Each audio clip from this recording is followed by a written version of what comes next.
जिस तरह से भारतीय क्रिकेट टीम रोहित शर्मा और विराट कोहली के बिना सूनी लगती है, उसी तरह से भाई हमारा आईपीएल भी भोजपुरी गानों के बिना सूना लगता है। जी हाँ दोस्तों, ये जो क्लिप आप देख रहे हैं ये उस दिन की है जिस दिन आरसीबी और सीएसके का मैच था। ज्यादातर टीवी पर ये क्लिप वायरल नहीं हुई होगी क्योंकि ये प्रचार के बीच में जब एड ब्रेक होता है उस टाइम का सीन है। भाई विराट कोहली जब भोजपुरी गाना स्टेडियम में बज रहा होता है तो जडेजा से गाने पर भाई मस्ती करते हुए नजर आते हैं, और ये वीडियो भाई वहां पर जो कुछ लोग स्टेडियम में मैच देखने गए थे उन लोगों ने रिकॉर्ड करके डाला है।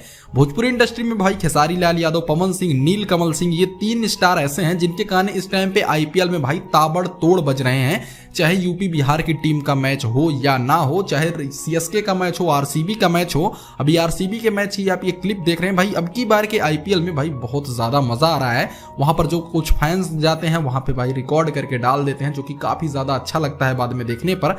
खैर दोस्तों, अब की बार आप कौन सी टीम को सपोर्ट कर रहे हैं, आरसीबी या सीएसके, या फिर आप सपोर्ट कर रहे हैं एलएसजी को, कमेंट करके जरूर बताइएगा।